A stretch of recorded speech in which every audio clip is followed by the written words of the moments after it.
আজ আমরা আলোচনা করব আর্জেন্টিনার কে কেমন খেললো সেটা নিয়ে। শুরুতে মেসি নিয়ে আলোচনা না করলে কি হয়? আচ্ছা, উনি কি শুরু করলেন বলেন তো? আমরা ম্যাচের আগে ভাবছিলাম ম্যাচে মনে হয় উনি একটা অ্যাসিস্ট বা তিন চারটা কি পাস বা বড় জোর একটা গোল দিতে পারলেই আমরা খুশি। আর এই বয়সে ওনার কাছে কি বা চাইতে পারি? কিন্তু তিনি করলেন কি? একটা না, দুইটা না, পুরোপুরি হ্যাটট্রিক, যা উনি বিশ্বকাপে কখনো করেননি। রোনাল্ডো ফ্যানরা এতদিন বলে আসছিল মেসির তো বিশ্বকাপে হ্যাটট্রিক নাই, আমাদের রোনাল্ডোর আছে।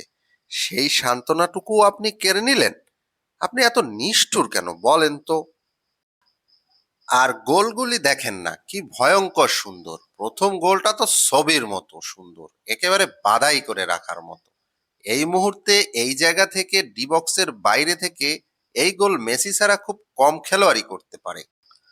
মেসির তো রোনাল্ডো বা লুকা মদ্রিচ বা মেসির সমবয়সী অন্য কোনো খেলোয়াড়দের সাথে কম্পিটিশন করার কথা, কিন্তু তিনি তা না করে হালের তারকা এমবাপে বা হল্যান্ড বা সম্প্রতি দুর্দান্ত ফর্মে থাকা হ্যারি কেইনের সাথে পাল্লা দিবেন।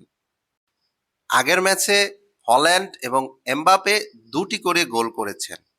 আমার মনে হয় তা মেসি দেখে মাইন্ড করেছেন, তাই মেসি করলেন পুরোপুরি হ্যাটট্রিক, তাও আবার পারফেক্ট হ্যাটট্রিক।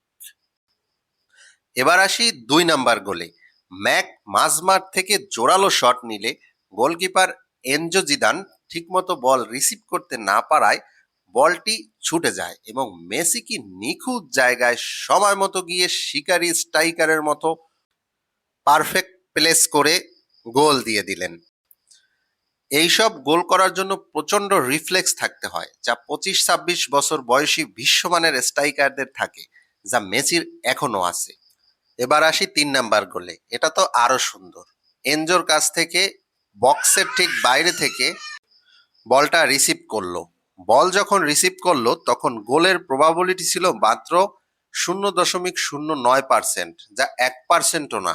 সেখান থেকে সেই ভিনটেজ মেসি বা পায়ের সেই জাদুকরি শট, যেখানে গোলকিপার এনজো জিদানের কিছুই করার ছিল না। ফলাফল মেসির হ্যাটট্রিক। এবার আর্জেন্টিনার বাকি প্লেয়ারদের সম্পর্কে আলোচনা করব। কে কেমন খেললো চলুন দেখে নেওয়া যাক। ডিপল, এই ছেলেটার কথা কি বলবো, ওকে নিয়ে আলোচনা না করলে অন্যায় হয়ে যাবে। ওয়ার্ল্ড কাপের আগে ওকে নিয়ে কত সমালোচনা, কোচ লিওনেল স্কেলোনি কেন ওকে স্কোয়াডে রাখলো, ভালো কোনো ক্লাবে খেলে না, মিয়ামিতে খেলা একজন কিভাবে আর্জেন্টিনা স্কোয়াডে চান্স পায়, ও তো মেসি না যে ওকে দলে নিতে হবে, ব্লা ব্লা ব্লা আরো কত কি। কিন্তু বাস্তবে কি দেখলাম? এই লোকটি আর্জেন্টিনার মাঝমাঠের প্রাণ বা ইঞ্জিন। মাঝমাঠ থেকে এমন থ্রু পাস কেবল ডিপল দ্বারাই সম্ভব। চারজনের মাঝখান দিয়ে এরকম পাস দিতে সাহস লাগে। পাসটি ইন্টারসেপ্ট হয়ে যেতে পারত, যেখান থেকে আর্জেন্টিনা বিপদে পড়তে পারত, কিন্তু নামটা যে ডিপল, সেই কোপা ২০২১ থেকে এরকম থ্রু পাস ডিপল প্রায় দিয়ে থাকে। আর প্রথম গোলের পর আর্জেন্টিনা পুরোপুরি ম্যাচটা কন্ট্রোল করে ফেলে। তাছাড়া আর্জেন্টিনার মাঝমাঠের প্রায় সবাই ভালো পারফর্ম করেছেন। ডিফেন্সে কুতি রোমেরো কিছুটা শেকি ছিল, কিন্তু ম্যাচের টাইম বাড়ার সাথে সাথে ঠিক হয়ে গেছে। তবে লিসান্ড্রো মার্টিনেজের পারফরমেন্স যথেষ্ট ইমপ্রেসিভ ছিল। লাউটারো মার্টিনেজের আরো উন্নতি করতে হবে, প্রতিদিন তো আর মেসি গোল করবেন না।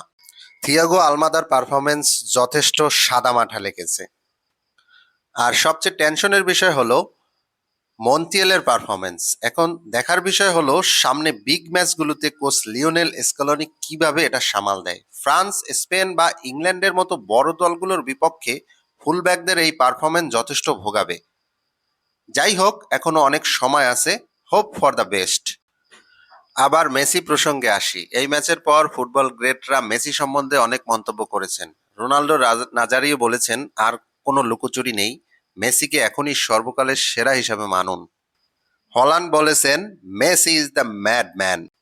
মুলার বলেছেন মেসি ইজ দ্য গোট। এছাড়া বিভিন্ন টপ ক্লাবগুলো তাদের সোশ্যাল অ্যাকাউন্ট হ্যান্ডেলে তাদের প্লেয়ারদের সাথে মেসির ছবি শেয়ার করে বিভিন্ন পোস্ট দিয়েছেন।